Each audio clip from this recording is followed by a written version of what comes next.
మోకాల నొప్పులకు ఎటువంటి సర్జరీ లేకుండా ఎపియాన్ పెయిన్ క్లినిక్ అందిస్తున్న అత్యాధునిక చికిత్స. మీరు సంపూర్ణ ఆరోగ్యంగా ఉండాలంటే మీ జీవన విధానంతో పాటు మీరు తీసుకునేటువంటి ఆహారపు అలవాట్లు చాలా ముఖ్యం. అందులోనూ ముఖ్యంగా boiled food, deep fried food, అదేవిధంగా తందూరి ఫుడ్. ఈ మూడిట్లో ఏ ఫుడ్ బెస్ట్ అనేది చాలామందిలో చాలా రకాల అనుమానాలు, అపోహలు ఉన్నాయి.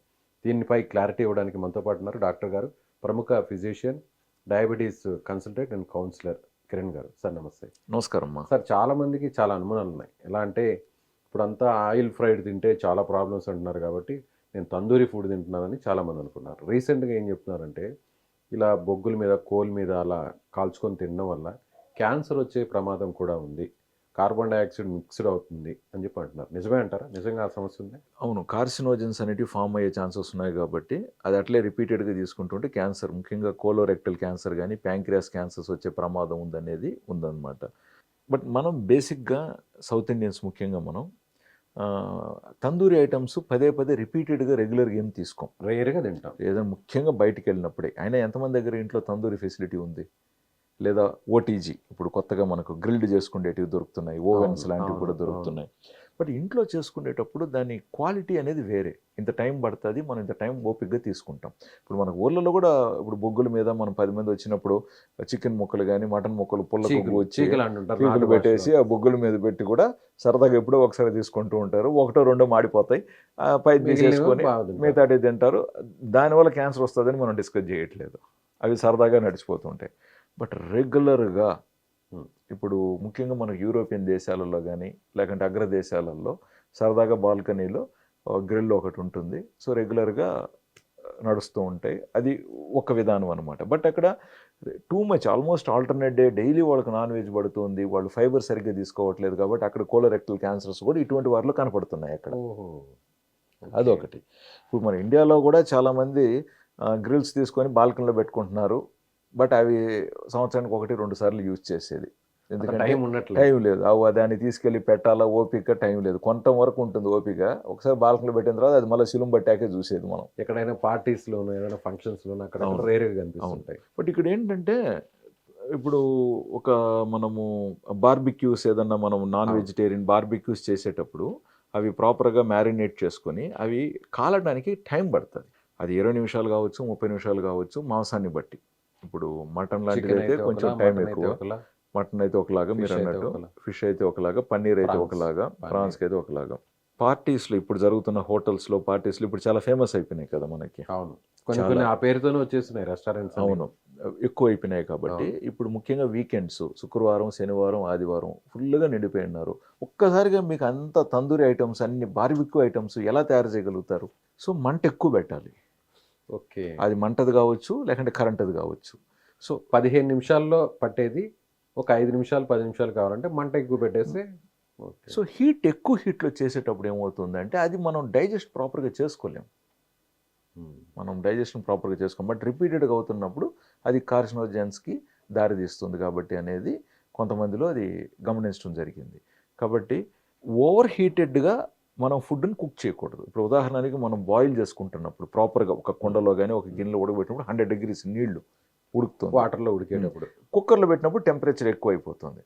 అది కూడా మనం హై ప్రెషర్లో కుక్ చేసినప్పుడు గ్లైసిమిక్ ఇండెక్స్ అంటే త్వరగా అరిగిపోతుంది తిన్నప్పుడు. సో ఆ ఫుడ్ ఒక అరుగుదల త్వరగా అవటం వల్ల గ్లైసిమిక్ ఇండెక్స్ పెరుగుతుందని కూడా మనం గుర్తించాం, మన వీడియోస్ కూడా కొంచెం చెప్పాం. పప్పు కానీ అన్నం కానీ కుక్కర్లో మనం పెట్టి ఉడకబెట్టినప్పుడు అది త్వరగా ఉడకటానికి, సో ఆ ఫుడ్ డైజెషన్ కూడా త్వరగా అవుతుంది కాబట్టి దానివల్ల షుగర్స్ కూడా కొంచెం ఎక్కువ పెరుగుతాయి. అదే ఫుడ్ మనం కానీ ఉడకబెట్టుకున్నాం అనుకోండి సిమ్లో, గ్లైసిమిక్ ఇండెక్స్ తగ్గచ్చు అని కూడా మనం అనుకున్నాం ఒకవైపున. ఇది వాటర్తో బాయిలింగ్ గురించి, లేదా స్టీమ్ మనం హై ప్రెషర్ కుక్కర్లో వండిన దాని గురించి చెప్తున్నాం. ఆయిల్ ఫ్రై చేసేటప్పుడు జనరల్గా 190 degrees వరకు వెళ్తుంది ఆయిల్. సో అది కూడా ఓవర్గా హీట్ అయిన ఆయిల్లో కూడా మనం వేయకూడదు అన్న విషయం మన పెద్దలు కూడా ఇంట్లో వండేటప్పుడు పొరపాటున ఆయిల్ ఏదైనా మాడిపోతే కూడా దాన్ని మళ్ళీ పక్కన పెట్టి మళ్ళీ ఆయిల్ వేసి కూడా చేస్తారు. మనకు ఇంట్లో చేసేటప్పుడు కూడా మనం రోజు పూరీలు చేసుకోం, లేదా రోజు మనం చికెన్ వేపుడు ఆయిల్లో వేసి చేయం, ఎప్పుడో ఒకసారి చేసుకుంటారు కాబట్టి నడిచిపోతూ వచ్చేటివి. బట్ ఎప్పుడైతే ఇప్పుడు ఈ హోటల్ ఫుడ్ అనేది రెగ్యులర్గా అందుబాటులోకి వచ్చిందో, అంటే ఇంట్లో వంటను కూడా మానేసి ఆర్డరింగ్ చేస్తున్నాము, రిపీటెడ్గా ఈ కల్చర్ స్టార్ట్ అయినప్పుడు ఇంకా ఇది మన దేశంలో పెద్దగా ఇది ఇంకా రాలేదు. ఇదంతా కూడా కొంచెం ఫారిన్ లిటరేచర్స్లో నుంచి అక్కడ చూసిన లిటరేచర్ చూసి మనం కాపీ చేసి భయపడుతున్నాం మనం. మనకు నెక్స్ట్ 10-20 ఇయర్స్లో కనపడబోతుంది భారతదేశంలో వచ్చే కొత్త కొత్త ఆరోగ్య సమస్యలు.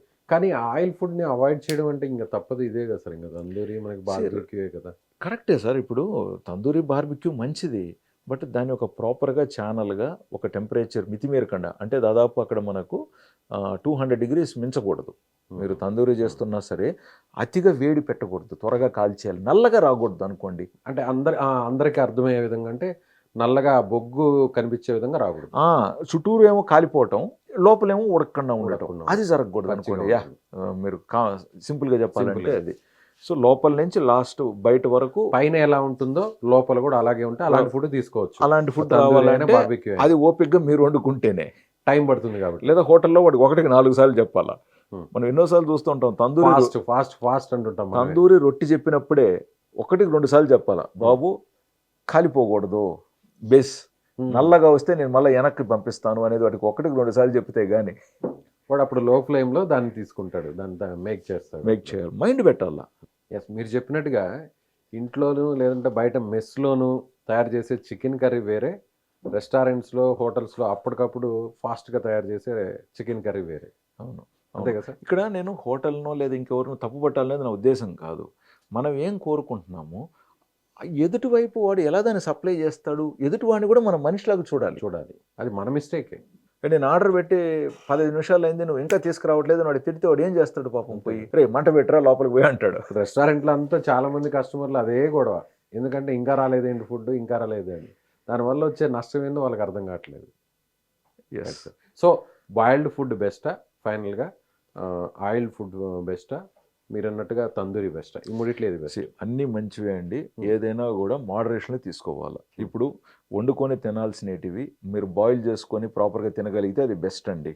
లేదు మీరు కొన్ని ఫ్రై తినాల్సిన పరిస్థితి వచ్చినప్పుడు వీలైనంత వరకు రేర్గా పెట్టుకోండి. తినేటప్పుడు ఓకే తృప్తిగా సంతృప్తిగా తినండి, తప్పేం లేదు, మితంగా తినండి. అక్కడ కూడా ఆయిల్ ఓవర్ హీట్ కాకుండా చూసుకోవటము, లిమిట్గా చేసుకోవటం చేద్దాం. తందూరి కోసం వచ్చినప్పుడు కూడా ప్రాపర్గా మ్యారినేట్ చేసుకుంటూ దాన్ని ఓవర్ హీట్ చేయకుండా, మాడిపోకుండా మోడరేషన్లో తీసుకోవటం కూడా తప్పేం లేదు. Right sir, thank you sir, thank you so much.